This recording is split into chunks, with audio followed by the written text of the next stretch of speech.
Moi, je veux vous parler de climat à mon petit niveau. Je voudrais vous dire 3 mots sur la question de nos stratégies climatiques à la suite des propos d'Isabelle Le Callennec. Le climat fait l'objet de propos souvent anxiogènes qui met en scène un combat entre l'humanité souvent abstraite, d'une part, tant pis, et l'évolution du climat toujours globale, d'autre part. Or, cette approche des choses fait fi des stratégies des pays ou des territoires qui utilisent la question climatique au bénéfice de la défense de leurs propres intérêts. Ils font de la question climatique l'une des armes sur l'un des champs de bataille de leur stratégie de puissance.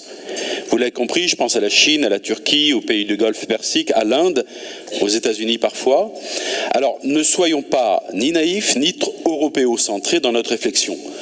Selon Sun Tzu, l'ennemi doit être le plus possible combattu sans combat, et tous ces pays le savent. Dans cette affaire, chacun tire la couverture à soi. Les mêmes pays qui justifiaient le doux commerce facteur de paix mondial, parce que c'était leur intérêt, retrouvent la voie d'un protectionnisme qui n'est plus un repli sur soi, mais une mesure écologiste philanthropique, parce que c'est leur intérêt. Je crois de plus en plus que là se situe une partie des enjeux et que ne pas tenir compte de cette donnée, c'est-à-dire de la défense des intérêts propres, c'est se diriger vers une situation qui peut s'apparenter aux leurres pacifistes de l'entre-deux-guerres. Je vous invite à réfléchir à ce lien que nous pourrions faire entre pacifistes d'entre-deux-guerres et les partisans plus ou moins déclarés de la décroissance d'aujourd'hui. Les deux voulaient désarmer militairement, économiquement. Je m'inscris en cela dans une vieille tradition réaliste qui n'est ni de gauche ni de droite. On peut la dire gaulliste, mais on peut ici trouver un socialiste comme Hubert Védrine. Alors comment ne pas être naïf et intégrer la question de nos intérêts et de notre stratégie de puissance dans ces débats sur le climat ? Notre puissance se matérialise quand nous devenons indispensables, incontournables dans les décisions prises au-delà de notre champ local ou régional, dans le champ national ou dans le champ international. Parce que nous sommes forts et respectés, nous pouvons faire valoir nos intérêts dans les processus de prise de décision.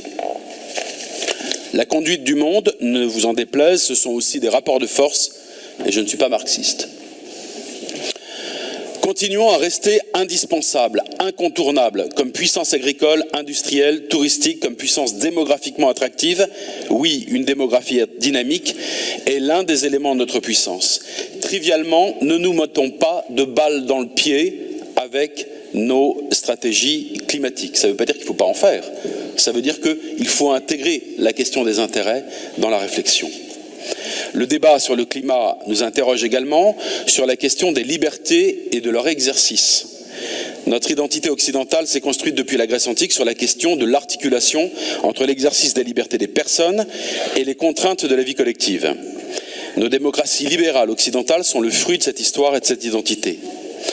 Nous voyons bien que les mesures induites par les questions du climat déséquilibrent cet héritage, car elles nous amènent à privilégier le législatif, le réglementaire, sur la responsabilité des personnes. Nous rentrons alors dans le vieux cycle, plus de règles, plus de normes, moins de liberté, moins de responsabilité. Le collectivisme nourrit inévitablement l'individualisme et détruit le sens des responsabilités. C'est le drame du communisme, il mène nécessairement à l'autoritarisme et aux tragédies historiques que nous avons vécues au XXe siècle. C'est provoquer inévitablement les tensions sociales que nous vivons de façon plus intense, localement, régionalement, nationalement, d'année en année. Il faut, me semble-t-il, prendre en compte ces deux éléments que j'apporte au débat. Dès qu'on parle de climat, on est alors dans l'injonction totalisante. L'injonction est contraire à tous les principes de la pédagogie. Si certains sont éco-anxieux, moi je suis inquiet pour la défense de nos intérêts bretons et français, et donc la défense de nos libertés collectives bretonnes et françaises. Moi je suis inquiet pour l'exercice de nos libertés individuelles, et donc de la responsabilité, celles qui grandissent les personnes. Alors ma liberté de ton me fait prendre le risque d'être accusé de de tous les noms d'oiseaux qui sont courants dans le domaine des politiques climatiques.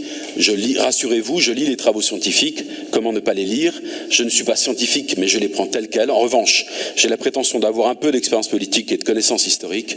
Je sais comment sont utilisés les grands mouvements idéologiques du moment pour permettre aux nations qui, elles, sont plus pérennes, de se saisir de ces mouvements pour gagner la bataille de la puissance. Alors, Monsieur le Président, je vous passerai mon texte, voilà. Faites-moi la grâce de bien vouloir prendre en compte ces quelques mots dans votre réflexion.